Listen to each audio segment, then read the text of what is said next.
Assalamualaikum warahmatullahi wabarakatuh. Selamat pagi semua. Saya Rizky Aprilia dengan NIM 20080616211.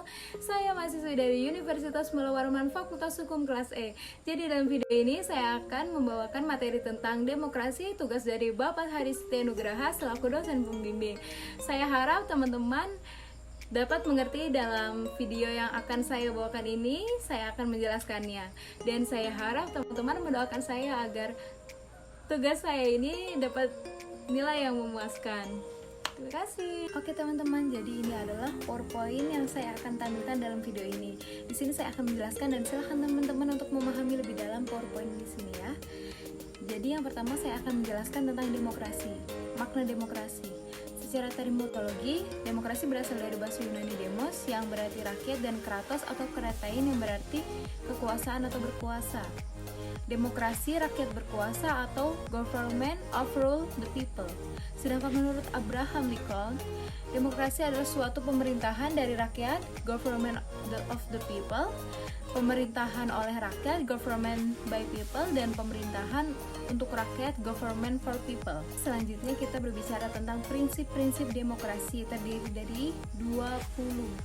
Yang pertama adanya pembagian kekuasaan, adanya pemilihan umum yang bebas, adanya manajemen yang terbuka, adanya kebebasan individu, adanya peradilan yang bebas, adanya pengakuan hak minoritas, adanya pemerintahan yang berdasarkan hukum, adanya pers yang bebas, adanya partai politik, adanya musyawarah, adanya persetujuan parlemen, adanya pemerintahan yang konstitusional, adanya ketentuan tentang pedemokrasian, adanya pengawas terhadap administrasi publik, adanya pemerintahan yang bersih, adanya perlindungan hak asasi, adanya persaingan keahlian, adanya kebijakan negara, adanya mekanisme politik, adanya pemerintahan yang mengutamakan tanggung jawab.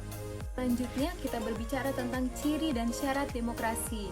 Jadi kompetisi yang sungguh-sungguh dan meluas di antara individu dan kelompok organisasi, terutama partai politik, untuk memperebutkan jabatan pemerintah. Partisipasi politik yang melibatkan sebanyak mungkin warga negara dalam pemilihan pemimpin atau kebijakan, paling tidak melalui pemilihan umum yang diselenggarakan secara reguler dan adil.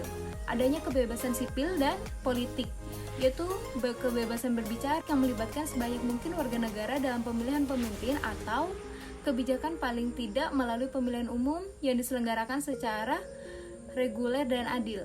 Adanya kebebasan sipil dan politik, yaitu kebebasan berbicara, kebebasan pers, dan kebebasan untuk menentukan bergabung ke dalam organisasi.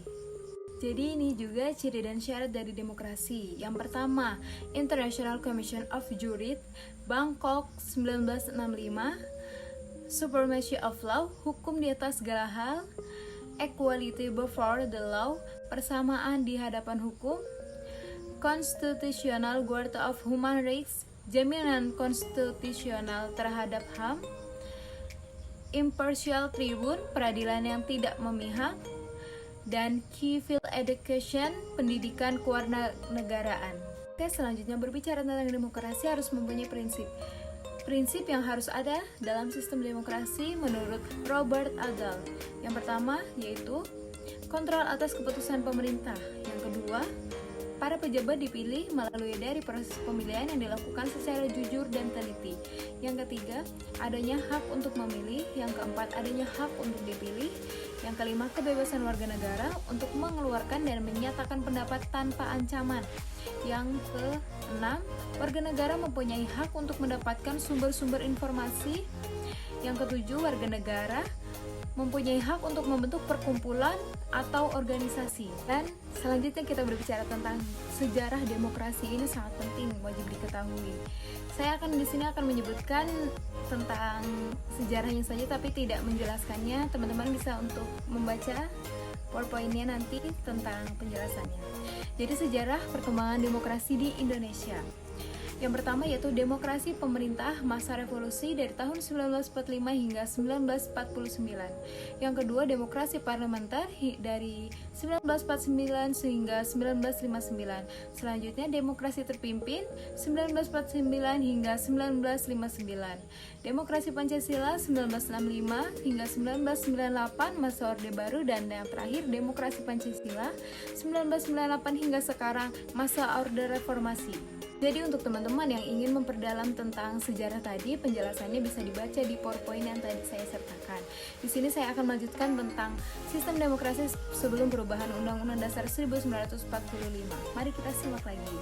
Jadi yaitu rakyat sebagai pemegang kekuasaan tertinggi yang selanjutnya dilaksanakan oleh MPR. MPR melaksanakan S untuk memilih presiden dan wakil presiden menetapkan GBHN. Presiden merupakan mandatris MPR. DPR menjalankan fungsi legislasi dan pengawasan.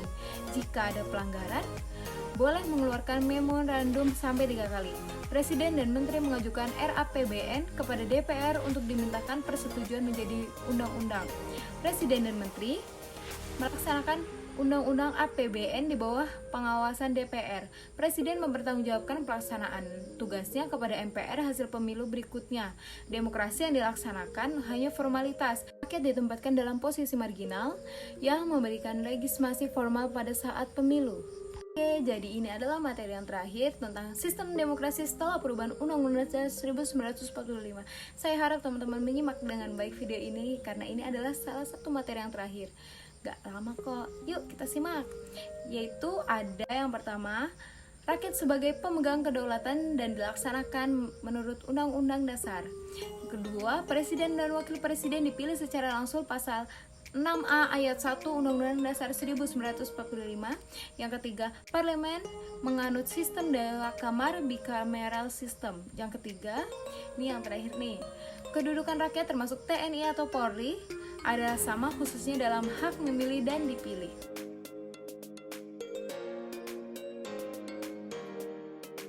Oke guys, jadi segitu aja penjelasan dari video yang sudah saya jelaskan di sebelah sini.